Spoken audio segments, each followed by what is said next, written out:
इनेलो ने देवेंद्र कादियान, निर्दलीय विधायक देवेंद्र कादियान के आरोपों को झूठा और भ्रामक बताया है।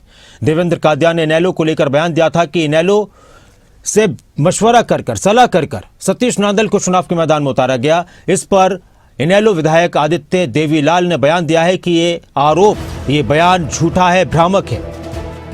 उन्होंने देवेंद्र कादियान को धोखेबाज कहा।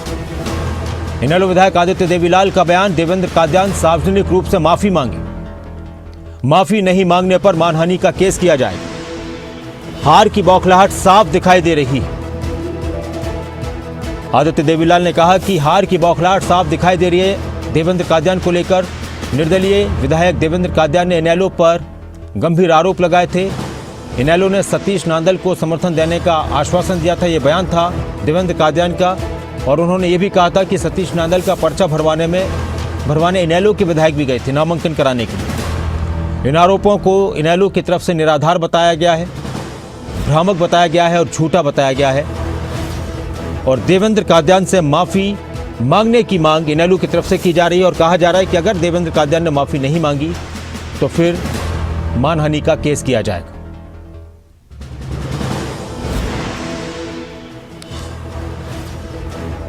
हरियाणा में राज्यसभा चुनाव को लेकर सरगर्मियां लगातार तेज हैं। तो देवेंद्र कादियान के एक बयान ने एक बार फिर से सियासत को गरमा दिया और इस पर इनेलो की तरफ से भी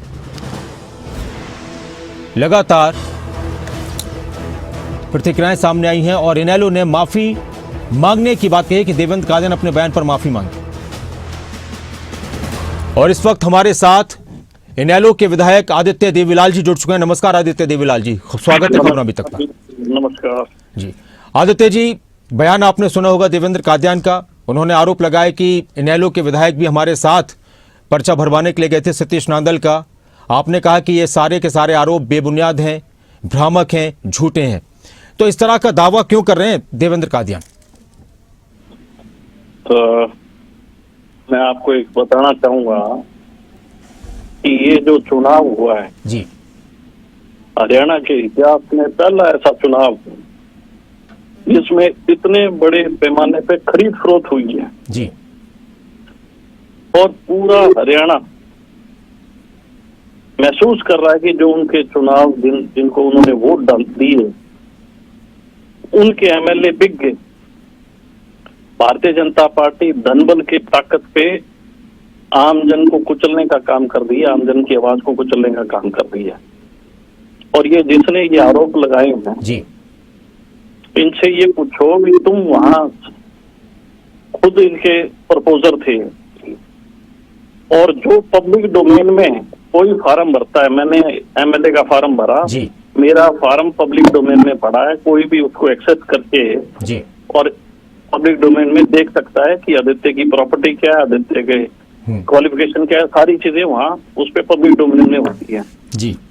राज्यसभा का फार्म भी पब्लिक डोमेन में होता है। 10 एमएलए प्रपोज करते हैं भी कौन लड़ेगा चुनाव, उसमें चेक करें कि बीजेपी के कितने दस्तखत हैं और ये इनके कितने दस्तखत हैं। हमने तो पहले दिन से ही इस पूरी खरीद फरोख्त की प्रक्रिया से, जो ये लूट खसोट की प्रक्रिया है, भ्रष्टाचार की प्रक्रिया, इससे हम दूर रहे। और हमारे तो जनहित का निर्णय था, आम जनता का, कि इंडियन नेशनल लोकदल को दूरी रखनी चाहिए। और मजे की बात देखो आप, खिसियानी बिल्ली खम्मा नोचे की वाली बात है कि कांग्रेस का और बीजेपी की जो आपसी नेताओं की मिलीभगत से जनता ने जो इनका हालात देखे, ये दोनों नंगे हो गए जनता की नजरों में। कांग्रेस के एमएलए बिके और बीजेपी का एक क्रॉस वोट, कैंसल वोट हुआ है, जिसके कारण ये कांग्रेस का नुमाइंदा जीत गया। इनको ये पूछना चाहिए कि तुम्हारा जो एक वोट कैंसिल हुआ है उसका नाम उजागर करो, क्योंकि इनके अंदर भी एक ऐसा आदमी था जो इनको ही बेच गया। और अब तो हालात ऐसी है, जो आदमी मेरे पे आरोप लगा रहा है, जब आप पर्चा भरने गए तो सारा मीडिया था, सारे आपने बाहर आके बाइट भी दी होगी, कहीं पे भी हम लोगों का कोई इसमें लेना देना नहीं। और जो आरोप लगा रहा है ना, ये तो मन्नत नाम के ढाबे चलाता है, इसको तो पतीले और चम्मच कड़छे मांजने वाला आदमी है। ये तो टट्टू है बीजेपी का।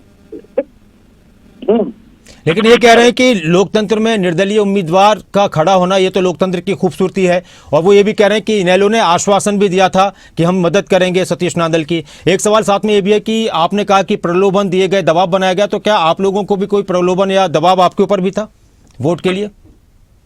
क्या लोकतंत्र की ये परिभाषा है कि तुम लोग कैंडिडेट को खरीदोगे? क्या लोकतंत्र की ये परिभाषा है कि तुम मोल लगाओगे, इस लोकतंत्र की हत्या करने का काम करोगे, संविधान को तहस नहस करोगे? क्या ये लोकतंत्र की परिभाषा है? ये लोग तो आज नंगे हो गए हैं लोगों की नजरों में, और इनके पास तो कोई बात नहीं रही कि हम लोग अपना मुंह कैसे छुपाएं। ऐसे हालात इनने पैदा कर रखे हैं हरियाणा के अंदर। हरियाणा के लोग तो समय का इंतजार कर रहे हैं, इनकी रड़क निकाल देंगे लोग। क्या बात कर रहे हो? समय आने तो देखना आप, इस हालात से हरियाणा गुजर रहा है। सारे देश को लूट लिया इन लोगों ने। आदित्य जी, आपने कहा कि माफी मांगे देवेंद्र कादियान, नहीं तो फिर हम मानहानि का केस करेंगे, तो इसको लेकर आप लोग क्या प्रक्रिया अपनाने वाले हैं? बिल्कुल करेंगे, जो भी कानूनी प्रक्रिया हम अपनाएंगे। अरे ये पतीले मानने वाला आदमी हम पे आरोप लगाएगा। तो आप ये साफ साफ कह रहे हैं कि इनेलो से समर्थन तो मांगा गया, जैसे अभय जी ने कहा कि वोट मांगने के लिए आए थे, बाकी आपकी पार्टी ने कहा कि विचार करेंगे, हमारे समर्थक कहेंगे तो उस पर फैसला लेंगे, लेकिन कोई वादा, कोई आश्वासन आपकी तरफ से नहीं किया गया। कभी चुनाव लड़ोगे जी तो आप हर एक के पास जाओगे जी। सतीश नांदल मेरे पास रात को 9:30-10 बजे पहुंचा वोट मांगने के लिए, और वोट से 2 दिन पहले मैं उसको घर से धक्के मार के बाहर निकाल दूं? आ गया ठीक है, उसने कहा वोट चाहिए, कोई बात नहीं, सोचेंगे जी। अरे ये हमारा पार्टी फोरम का फैसला था। हमने लोगों से राय ली कि भाई जनता क्या राय चाहती है। लोगों का एक राय थी कि वो लोग तंग थे बीजेपी से, लोग इस सरकार से दुखी हैं, लोग इस कांग्रेस से दुखी हैं। ये कांग्रेस थोड़ी है, ये तो बाप रे बेटे की पार्टी है। भूपेंद्र सिंह हुड्डा अपने और अपने बच्चे के आगे कुछ देख ही नहीं रहा, उसने कांग्रेस के सारे एमएलए बेच दिए। क्या लोगों ने नंगा नाच नहीं दिखाई है? और जो ये बीजेपी का, अच्छा ये करमवीर बोध कैसे जीतता है? कोई करमवीर बोध को हुड्डा ने हराने में कोई कसर नहीं छोड़ी थी। ये तो बीजेपी का एक वोट कैंसिल हुआ है। कौन सी बीजेपी की भेड़ है? बीजेपी देखे, जो कांग्रेस के लोग है वो कांग्रेस देखे भी तुम्हारे किस लोगों ने वोट बेचा अपना। अरे तुम जनता की दी हुई जो ताकत है उसका तुम पैसे से अपने अधिकार। लेकिन एक सवाल और है, आखिरी सवाल, कि बीजेपी के नेताओं के आप बयान भी सुन रहे होंगे। सतीश नांदल का भी बयान आया था, उन्होंने कहा कि इनेलो का वोट मिल जाता तो हम जीत जाते, और बीजेपी के नेताओं का भी कहना है कि इनेलो ने चुनाव में भाग न लेकर, वोट न डालकर लोकतंत्र के खिलाफ काम किया है। इन लुटेरों को, जो जनता के खून को लूट रहे हैं, खून पी रहे हैं, जनता के बूढ़ों की पेंशन लूट रहे हैं, गरीब को परेशान कर रहे हैं, इन लुटेरों को वोट देंगे हम? कोई आदमी है जो गांव में सुखी है? कोई आदमी है जो इनसे सुखी है? शहर में भी कोई व्यापारी सुखी है इनसे? अरे ये तो पता नहीं कैसे इस हरियाणा के अंदर घुस गए लोग। तो 2029 का इंतजार कर रहे हैं। ठीक है सर, और 2029 में बता देंगे लोग इनको। शुक्रिया आदित्य देवीलाल जी खबरों अभी तक के साथ जुड़ने के लिए। इनेलो के विधायक आदित्य देवीलाल, जिन्होंने कहा कि जो आरोप लगाए गए वो एक बार फिर से कह रहे हैं कि बेबुनियाद हैं। माफी मांगने की बात उन्होंने कही है कि माफी मांगे देवेंद्र कादियान, नहीं तो फिर हम कानूनी सलाह लेंगे और कोर्ट का दरवाजा खटखटाएंगे, मानहानि का केस करेंगे। साथ ही वो जमकर देवेंद्र कादियान जो निर्दलीय विधायक उन पर भी बरसते नजर आए, बीजेपी और कांग्रेस पर भी बरसते